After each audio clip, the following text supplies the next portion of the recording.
একটানা অনেক দিন বৃষ্টি হওয়ার পর আজ কিন্তু একটু রোদের মুখ দেখতে পেয়েছি।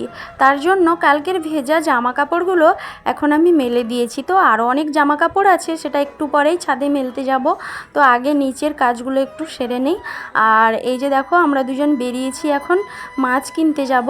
তো এই জন্য ওড়নাটা তোমাদের দাদাভাইকে চেয়ে নিলাম আর রুমে ঢুকলাম না। তো দুজন একটু কাছেই, এখানে সামনে। তো চলো আজকের কোথায় মাছ নেই তোমাদেরকে দেখাবো। ওই যে দেখো, দেখতে পাচ্ছ দূরে কিনা জানি না, কিছু লোক দাঁড়িয়ে আছে আর একটা বট গাছ। এই জায়গাটার নাম বটতলা বলে। তো এখানে একটাই দোকান, প্রায় সবাই মাছ নেয়। তো এই যে দেখো, মাছ দোকানে এসে গেছি। চিংড়ি মাছ আছে, বাটা মাছ আছে, রুই মাছ আছে, তেলাপিয়া মাছ আছে। তো আমরা কোনটা নেই দেখি, হয় আমরা চিংড়ি নেব, না হলে বাটা নেব। আর কি মাছ নিয়েছি সেটা তোমরা ঘরে গিয়ে দেখতে পাবে। তো গুড মর্নিং বন্ধুরা, এই যে দেখো মাছ নিয়ে চলে এসেছি। আর আশা করি তোমরা সবাই ভালো আছো। আমিও মোটামুটি ভালো আছি। আর তোমাদের দাদাভাই আমাকে কিছু একটা বলছিল, এই কারণে হাসছি, তো সেটা মনে নেই।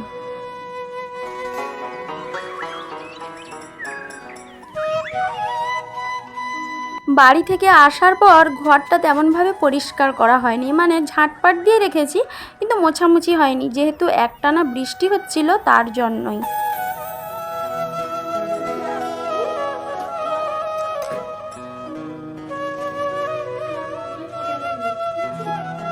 সত্যি কথা বলতে কি বন্ধুরা, বাড়িটার সব কিছুই ভালো, কিন্তু একটা অসুবিধে আছে। এই সামনে যে জঙ্গলটা দেখো, এত গাছপালা, ওই পাতাগুলো পড়ে খসে বা ওরা ডালা কাটলে ওখানে জমিয়ে রেখে দেয়, তাতে কিন্তু পোকার সৃষ্টি হয়।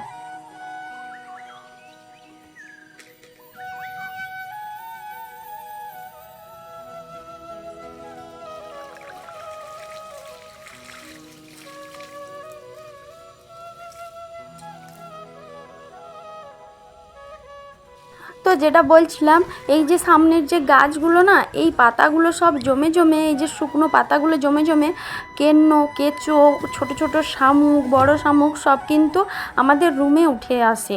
তো আমরা লক্ষ্য রাখি, যদিও উঠতে দেই না, একটা উঠলে দেখলেই আমরা ফেলে দিই। তো এইভাবে কি লক্ষ্য রাখা যায় বলো, কখন কোনটা আসে?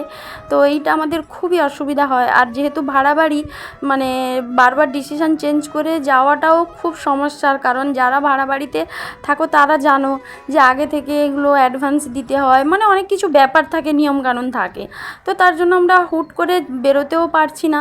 না হলে বাড়িটার সব কিছুই ভালো, বা এখানে মানুষজনও খুব ভালো। তো আজ অনেক কিছু ধোয়াধুয়ি করেছি, নিচে কিছু মেলছি আর ছাদে যাব কিছু মেলতে।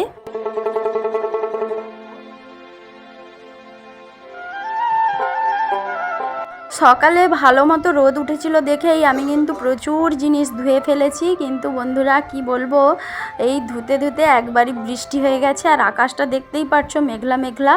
রোদটা যেভাবে উঠেছিল সেরকমভাবে নেই। আমি তো খুব চিন্তায় পড়ে গেছি।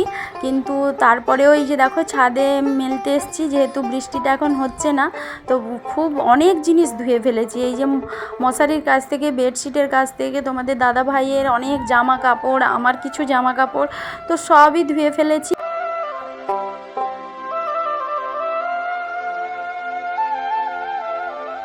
এরপর যদি বৃষ্টি আসে আমি পুরো শেষ হয়ে যাব, কারণ নিচে তো মেলার কোনো জায়গা নেই, আর রুমের ভিতরে দড়ি টাঙানোর তেমন ব্যবস্থা নেই। তো কোথায় মেলবো, কি করব, খুব চিন্তায় আছি যেন বৃষ্টি না আসে। আর তোমাদের দাদাভাই কিন্তু আজ কাজে যায়নি, ও আজকের ছুটি নিয়েছে।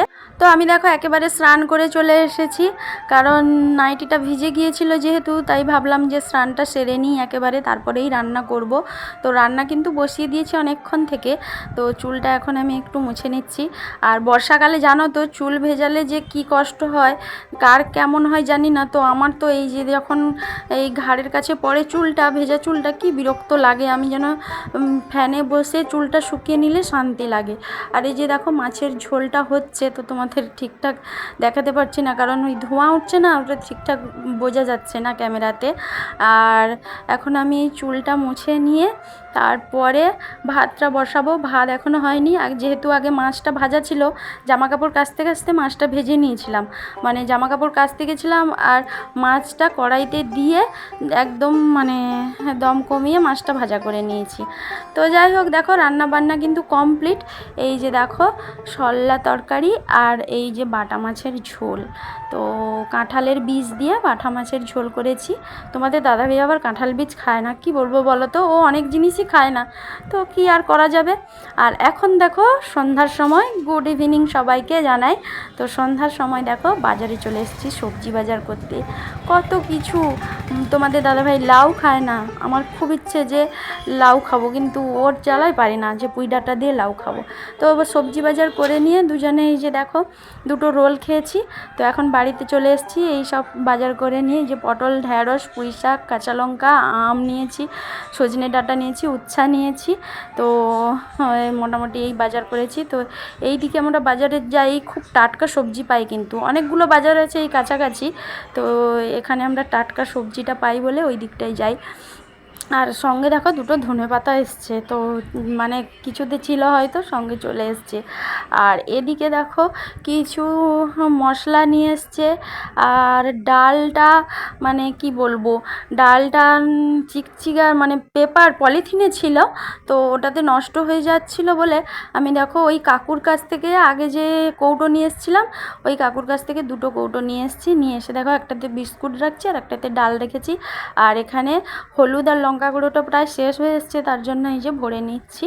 তো আজকের ব্লগটা কিন্তু এখানেই শেষ করব। তো আমি মশলাপাতিগুলো সব গোছগাছ করতে থাকি, আর তোমরা আমার ভিডিওটা দেখে কেমন লাগলো সবাই কমেন্ট করে জানাবে। তো পরের ব্লগে আবার তোমাদের সঙ্গে দেখা হবে।